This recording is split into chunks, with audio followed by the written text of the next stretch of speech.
जय माता दी। आप देखिए कि हमारा जो रेन लिली का प्लांट है और इसकी रूट्स इतनी ज़्यादा इसमें फैल चुकी हैं कि ये हमारा बस प्लांट ख़राब होने पर आ गया है। तो मैं इसके जो बल्ब हैं वो निकालने वाली हूँ और किचन के ही कचड़े में इसको ग्रो करने वाली हूँ। इसमें कोई फंगस ना आए किसी प्रकार का और हमारे प्लांट को नुकसान भी ना हो और इजीली तरीके से हम इस मिट्टी को अच्छे से तैयार कर लें, अच्छी नई बना लें।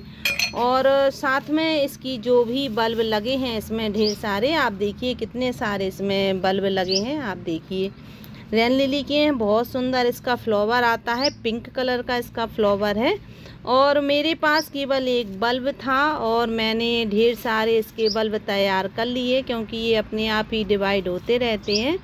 और आप देखिए कि इसमें कितने सारे बल्ब मुझे मिल गए। आप भी अगर आपको भी कहीं से रेन लिली का कोई भी अगर प्लांट मिल जाता है तो आप उसे बल्ब से ही लगा सकते हैं क्योंकि ये बल्ब से ही लगता है। और फिर इसमें आप देखेंगे कि बारिश के महीने में जैसे ही बारिश का सीज़न आता है या फिर जब भी बारिश होनी होती है तो ये अपने आप इसमें ढेर सारे फ्लावर्स आने लगते हैं। नमस्कार, आप देख रहे हैं अंशुल ऑर्गेनिक फार्मिंग और आपको हम बताने वाले हैं कि हम किचन के ही कचरे में जो हमारे घर में कचरा निकलता है, अगर आपके पास मिट्टी नहीं है तो हम जो हमारी ये ख़राब मिट्टी है सबसे पहले तो हम इसको भी सही करेंगे। दूसरा जो इसके बल्ब हैं उन्हें निकाल कर हम दूसरी जगह ग्रो करेंगे और साथ में इसकी मिट्टी को भी हम उपजाऊ करेंगे। और इसकी मिट्टी को उपजाऊ कैसे किया जाता है, यह हमारी आप देखिए कि कितनी पुरानी ये मिट्टी हो चुकी है। ये काफ़ी समय से इसी पॉट में लगा था, ये करीब 2 साल से लगा था और 2 साल में इसकी जो भी पोषक तत्व थे पूरे ख़त्म हो चुके हैं। और ये अपने आप जैसे ही इसमें हम पानी डालते थे तो दूसरे दिन क्या 2 घंटे बाद ही इसमें पानी सूख जाता था क्योंकि इसमें कुछ बचा ही नहीं था। तो अब हम क्या करेंगे कि हम इसको हटाने वाले हैं पूरा, देखिए। और इसकी आप मिट्टी देखकर बता सकते हैं कि इसकी मिट्टी कितनी ज़्यादा ख़राब हो चुकी है। और अगर हमें इसको नया करना है तो हमें फिर इसके लिए कुछ इस पे ऐसे काम करने पड़ेंगे जिस वजह से कि हमारी मिट्टी पोषक से भर जाए, फिर से ढेर सारे इसमें फ्लावर्स आने लगें और हमें बाज़ार से कोई खाद खरीदनी ना पड़े, अपने आप इसमें खाद ऐड हो जाए। और वह जादू आपकी किचन में है तो आप अपनी किचन से वो जादू निकाल सकते हैं अपने प्लांट के लिए और ग्रो कर सकते हैं उसी कचरे में जो कि आप बाहर फेंक देते हैं, जो कि आप समझते हैं कि बिल्कुल काम का नहीं है पर वो बहुत महंगा है। अगर आपके पास कोई भी फ्लावर प्लांट लगा है या फिर आप लगाना चाहते हैं बारिश में या फिर अभी आप लगाना चाहते हैं गर्मियों में कोई भी वेजिटेबल या कोई भी फ्लावर्स, तो आप उसकी मिट्टी इस तरह से तैयार कर सकते हैं। आप देखिए कि हमारी ये मिट्टी काफ़ी पुरानी है और इसमें आप देख सकते हैं कि कुछ जो कोयले के टुकड़े हैं वो हैं क्योंकि मैं हमेशा इसमें कुछ राख मिलाती हूँ तो बस वही बचे हैं इसमें जो कि इसे पोषण दे रहे थे। इसमें जो एक्स्ट्रा चीज़ें हैं वो हमें निकाल देनी है। इसमें कुछ दूबा लगी थी तो मैं दूबा भी हटाने वाली हूँ क्योंकि ये बहुत स्पीड से जर्मिनेट हो जाती हैं। और आप देखिए कि इसमें जो भी कंकड़ पत्थर हैं वो मैं इनको सब खाली करने वाली हूँ। अगर हमें अपनी मिट्टी को अच्छा बनाना है, पोषक तत्व से युक्त बनाना है, बीमारी रहित बनाना है तो इस तरह से हमें मिट्टी तैयार करनी है। अगर आपने कोई पॉट खाली किया है और उसकी मिट्टी अगर गीली है और उसकी मिट्टी आपको अच्छी भी करनी है तो फिर आप उसको धूप दिखा लीजिए 2-3 घंटे की, जिससे कि जो सूरज की किरणें हैं वो हमारे जो मिट्टी रहती है उसमें जो भी फंगस रहती है उसको ख़त्म कर देती है। लेकिन हमारा ये पॉट करीब 3-4 दिन से ऐसा ही पड़ा था मिट्टी बिना ही पॉट के, तो ये देखिए आप कितने अच्छे से ड्राई हो चुकी है पर इसमें बिल्कुल भी कुछ भी नहीं बचा है, कोई भी पोषक तत्व इसमें नहीं बचा है। और हमें अपने जो वाटर लिली के प्लांट हैं वो ग्रो करने हैं इसमें। और आप देखिए कि कितने ढेर सारे वाटर लिली के हमारे पास प्लांट होने वाले हैं। देखिए बहुत ज़्यादा हैं और इतने में अपने जो हमारे 2 इस तरह से पॉट हैं उसमें मैं भरने वाली हूँ। तो आप देखिए कि इस मिट्टी में मैं केवल आधा ही मिट्टी खर्च करूँगी और इतने बड़े बड़े पॉट जो हमारे हैं वो 2 भर जाएंगे और आधी मिट्टी तब भी इसकी बची रहेगी। करीब 1 मुट्ठी करीब ही इसमें मिट्टी का यूज़ होगा, एक पॉट में 1 या 2 मुट्ठी का। और आप इतना बड़ा पॉट आसानी से भर लेंगे और साथ में इसको हम पोषक युक्त भी बनाएंगे। तो कैसे बनाएंगे, तो आप देखिए कि ये जो मिट्टी थी वो इतने ही पॉट से निकाली गई थी, इसी तरीके से पॉट से। तो समझ जाइए कि आप इतना ही बड़ा पॉट था ये वाला। लेकिन हमें मिट्टी को बचा कर रखना है क्योंकि मिट्टी की ज़रूरत हमें बहुत ज़्यादा होती है।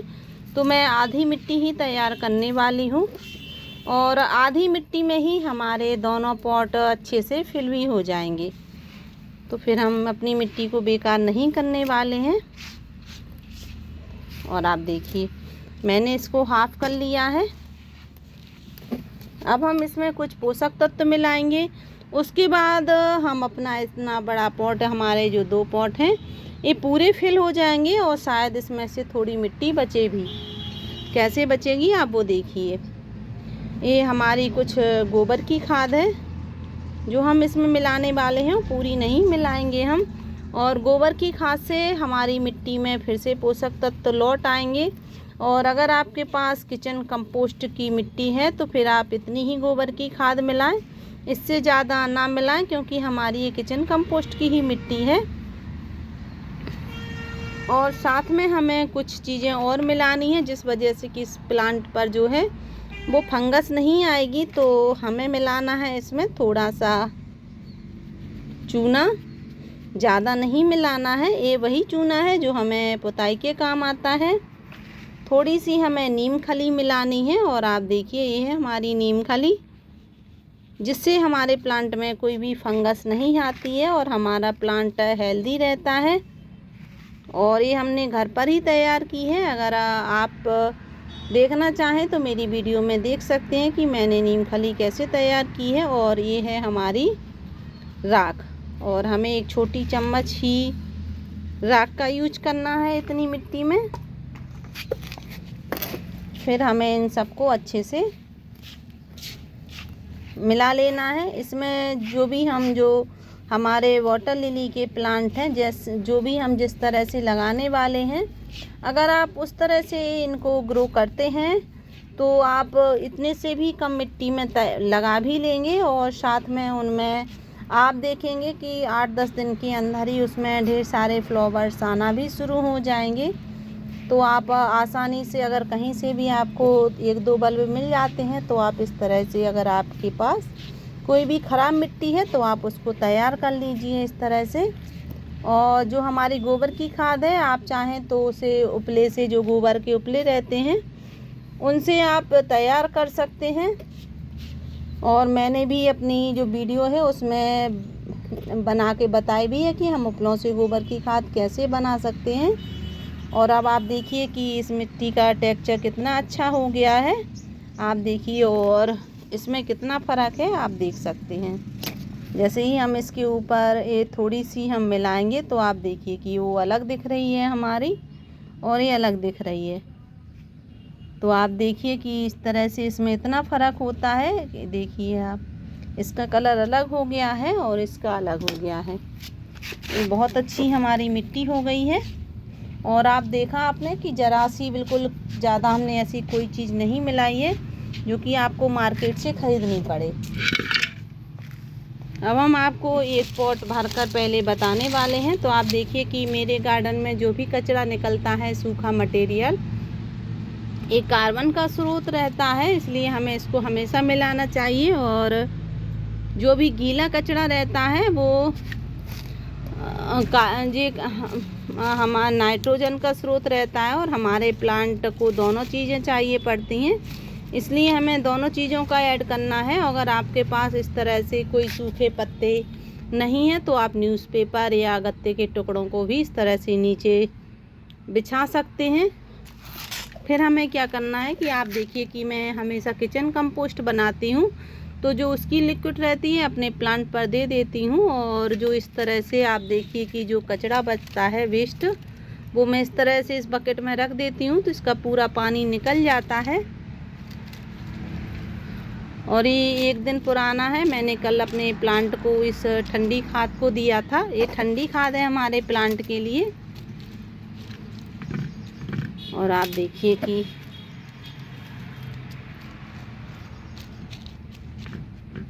अभी तक मैंने इसमें केवल जरा सी ही मिट्टी, जो नीचे छत पर झाड़ू लगाई थी, बस वही मिलाई थी और कुछ नहीं मिलाया है। बस आप बीच में थोड़ी सी मिट्टी मिलाकर फिर से एक लेयर इस तरह से लगा दीजिए।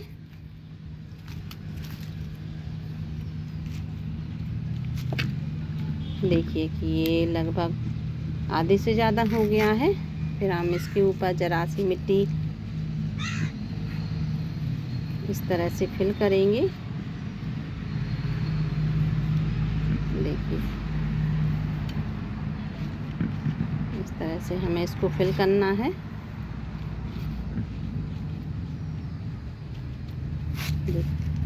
अब हमें जो हमारे बल्ब हैं, जो भी इसके बल्ब हैं, आपको इस तरह से आप इनको लगा सकते हैं।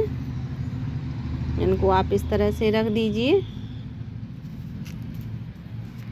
ये थोड़ी आप दूरी दूरी पर रखिए, क्योंकि क्या है कि ये बहुत जल्दी डिवाइड होते हैं और जितने ज़्यादा ये थोड़ी दूर दूर रखे रहेंगे तो इनमें फ्लावर्स भी ज़्यादा आते हैं, घने आते हैं।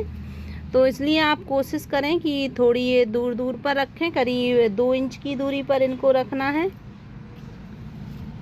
और मैंने इस तरह से इनको रख दिया है। अब मैं बीच में भी 1-2 बल्ब और लगाऊंगी इसके, बस इससे ज़्यादा नहीं लगाना है। देखिए मैंने इस तरह से इनको रख दिया है। अब मैं इनके ऊपर इस तरह से चारों तरफ से मिट्टी, बस इतनी मिट्टी रखनी है कि बस हमारे जो बल्ब हमने लगाए हैं वो मिट्टी से अच्छे से ढक जाए। और जब ये हमारे अच्छे से ढक जाएंगे, देखिए इस तरह से थोड़ा आप प्रेस कर दीजिए, जिससे कि इसकी जो मिट्टी है अच्छे से इसमें सेट हो जाएगी।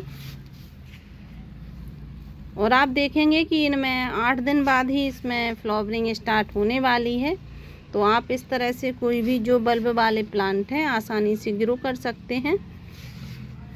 देखिए हमने इस तरह से भर लिया है। और अगर आप सोच रहे हैं कि जो इसकी जो कंपोस्ट है उससे फंगस आएगी आपके प्लांट को, तो नहीं आएगी, क्योंकि हमने एक मिट्टी की परत इसमें और चढ़ाई है।